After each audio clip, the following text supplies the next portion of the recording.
Sri Ramoji Rao Garu revolutionized the media space. He set new standards for integrity, innovation, and excellence. He moved with the times and he moved ahead of the times. At the same time, when newspapers were the most prevalent source of news, he started Eenadu. His commitment to boosting the spirit of Ek Bharat, Shreshth Bharat. గౌరవనీయులు ముఖ్యమంత్రి శ్రీ నారా చంద్రబాబు నాయుడు గారు రామోజీరావు గారి కుటుంబ సభ్యులని పలకరించడానికి వేదిక ముందుకి వస్తూ ఉన్న తరుణం.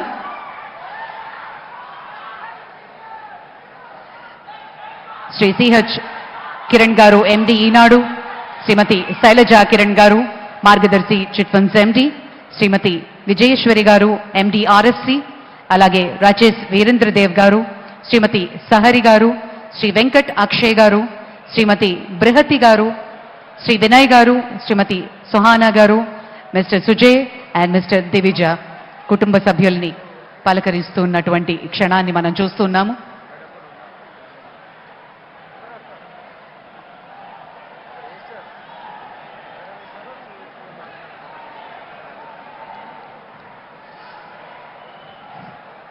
శ్రీ రామోజీరావు గారు తెలుగుకి వెలుగులు అద్ది ఉషోదయ కిరణాల పసిడి వర్ణాలతో మురిసిపోయారు.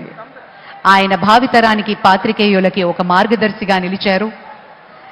ప్రతికూల పరిస్థితులను సైతం ఎదిరించి సానుకూలంగా మార్చుకుని స్వప్నాలని సాకారం చేసుకోవడానికి ఆయన ఒక అక్షరం మునిగా నిలిచారు.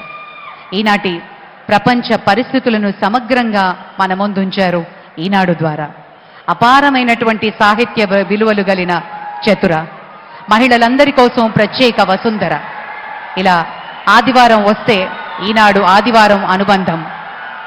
సినిమాలపై ఆయనకున్న ప్రేమని ఉషోదయ కిరణాలతో తెలుగు ప్రజలకు రాసిన ప్రేమలేఖ, శ్రీవారికి ప్రేమలేఖ వంటి ఎన్నో చిత్రాలు కేవలం ఆరోగ్యకర హాస్యం మాత్రమే కాకుండా సమాజ శ్రేయస్సు కోరుతూ మనలో స్ఫూర్తిని నింపిన ఎన్నో సినిమాలు ఆయన వెనకుండి నడిపించారు.